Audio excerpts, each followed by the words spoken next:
Assalamualaikum warahmatullahi wabarakatuh. Selamat pagi anak-anak. Bagaimana kabarnya hari ini? Alhamdulillah, semoga kalian sehat selalu ya. Anak-anak, jangan lupa sebelum memulai pembelajaran, alangkah baiknya untuk berdoa terlebih dahulu. Bismillahirrahmanirrahim. Alhamdulillah. Anak-anak, hari ini kita akan melanjutkan pembelajaran pada minggu lalu, yaitu sekarang kita memasuki tema 3, benda di sekitarku. Subtema 1, aneka benda di sekitarku, dan pembelajaran 1. Yuk anak-anak, disimak baik-baik ya videonya. Anak-anak, sebelum memasuki pembelajaran, kita akan membahas tentang tujuan pembelajaran kita hari ini sebagai berikut.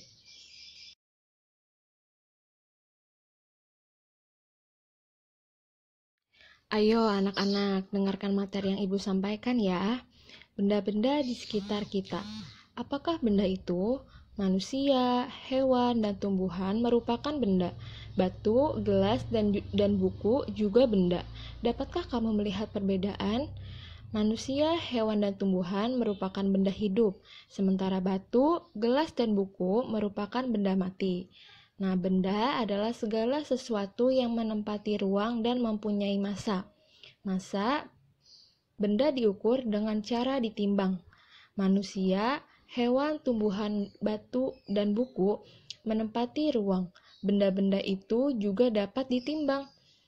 Bagaimana membedakan benda dengan bukan benda? Apakah cahaya termasuk benda? Bagaimana dengan panas? Cahaya dan panas bukanlah benda. Cahaya dan panas tidak menempati ruang. Cahaya dan panas tidak dapat ditimbang. Lalu anak-anak, benda dapat dikelompokkan berdasarkan sifat fisiknya. Sifat fisik benda misalnya warna, bentuk, kekuatan, wujud, atau ukurannya. Nah, apa sih yang dimaksud sifat fisik? Nah, sifat fisik benda adalah segala sesuatu yang dapat mendeskripsikan atau mencirikan benda tersebut dan dapat diamati oleh indera manusia. Segala sesuatu yang bisa dilihat, diraba, dan dirasa itu adalah benda.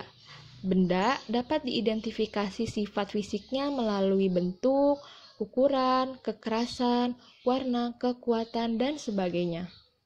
Anak-anak bisa dilihat pada gambar ya. Seperti yang sudah Ibu jelaskan tadi, benda dikelompokkan berdasarkan ukuran, bentuk, dan warna. Berdasarkan ukuran, benda ada yang besar, ada yang kecil, ada yang panjang, dan ada yang pendek. Seperti pada gambar, ada lemari, kursi, buku, dan ban. Itu berdasarkan ukuran. Lalu, jika berdasarkan bentuk, bisa dilihat pada gambar, bentuknya pun beragam. Ada yang lingkaran, seperti bola.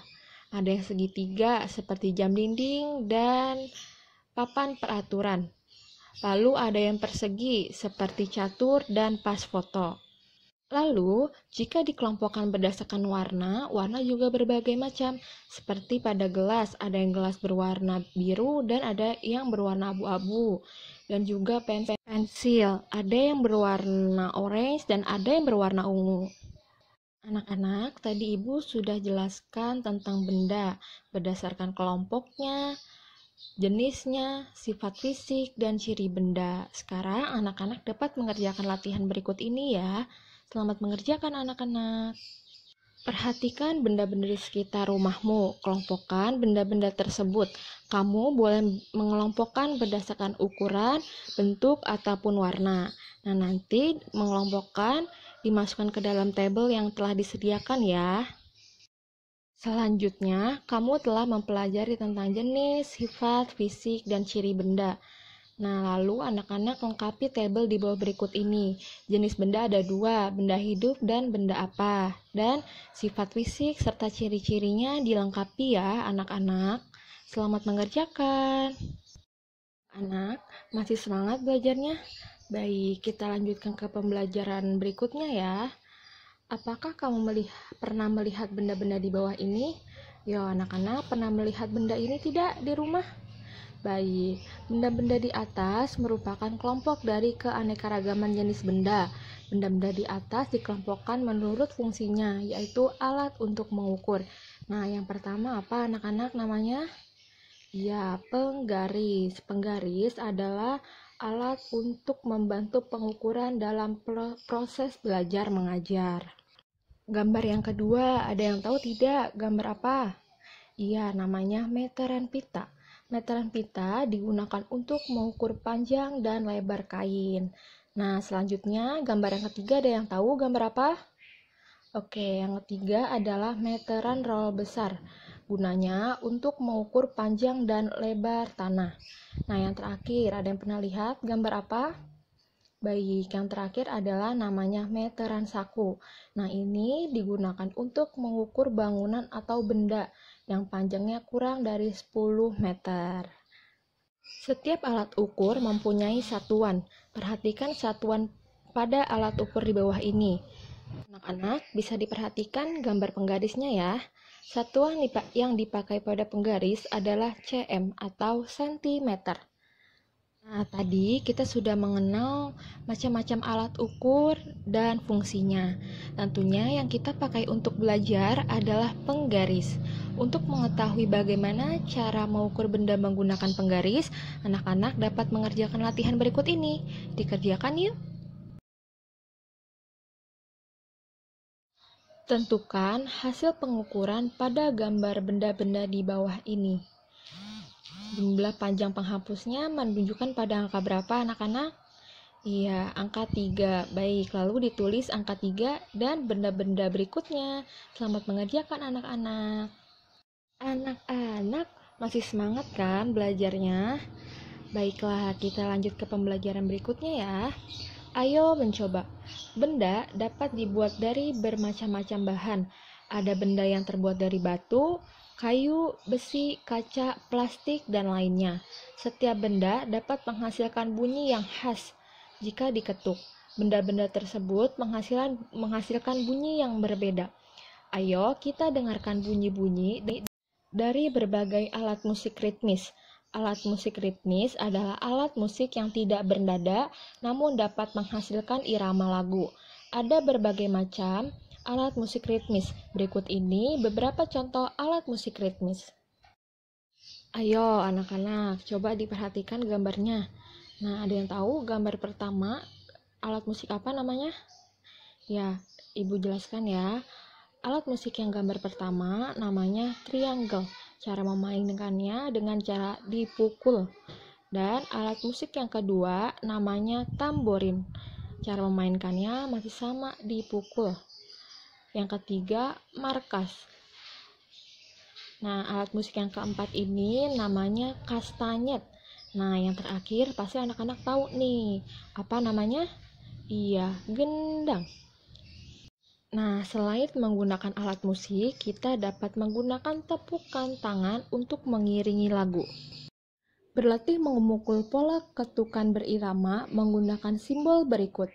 5 artinya ketukan kuat, seperti 2 artinya ketukan sedang, seperti 1 artinya ketukan lemah, seperti Nah, simbol tersebut merupakan pola ketukan berirama menggunakan tepukan tangan. Yo, anak-anak di rumah dapat mempraktikkan ketukan berirama menggunakan simbol-simbol di bawah berikut. Pola 1, pola 2, dan pola 3. Yuk, semangat dan selamat mencoba. Ayo berlatih.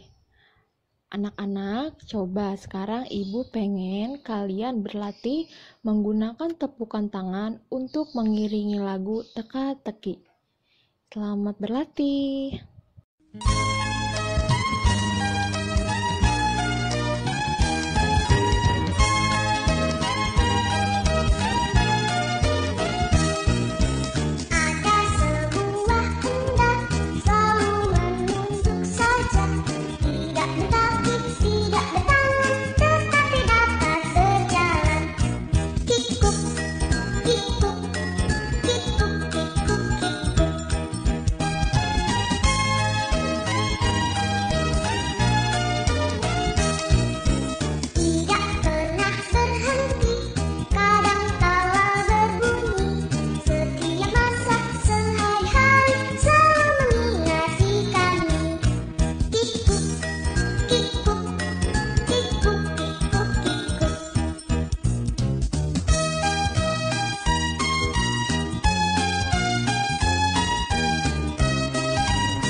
Baiklah, tadi kita sudah berlatih memukul pola ketukan berirama menggunakan simbol dan berlatih menggunakan tepukan tangan untuk mengiringi lagu teka-teki. Nah, sekarang anak-anak kerjakan latihan berikut ini ya. Gunakan benda di sekitarmu untuk menghasilkan bunyi. Anak-anak boleh menggunakan benda apa saja. Boleh kaleng biskuit, galon, meja, dan lain sebagainya. Tentunya setiap benda dapat menghasilkan bunyi yang berbeda-beda. Lalu gunakanlah pola irama dengan kreativitasmu sendiri. Selamat mengerjakan anak-anak. Jangan lupa setelah belajar di rumah untuk selalu membaca doa dengan mengucapkan Alhamdulillahirobbil alamin. Nah, anak-anak, hari ini kita sudah banyak belajar tentang materi benda-benda yang ada di sekitar. Tentunya benda-benda tersebut dikelompokkan berdasarkan ukuran, bentuk, ataupun warnanya. Juga kita telah mempelajari jenisnya, sifat fisik, serta ciri-ciri. Dan kita juga telah mempelajari berbagai macam benda untuk mengukur serta fungsinya. Dan yang terakhir, kita telah mempelajari alat musik ritmis, baik menggunakan alat musiknya maupun dengan tepukan tangan menggunakan simbol. Dan anak-anak juga telah mempraktikkan menggunakan benda yang ada di sekitar anak-anak untuk menghasilkan bunyi. Oke anak-anak, pembelajaran kita sampai di sini dan akan kita lanjutkan untuk pembelajaran berikutnya. Anak-anak tetap jaga kesehatan ya. Dan jangan lupa untuk selalu mengucapkan terima kasih kepada ayah bunda karena telah dibimbing belajar di rumah. Wassalamualaikum warahmatullahi wabarakatuh.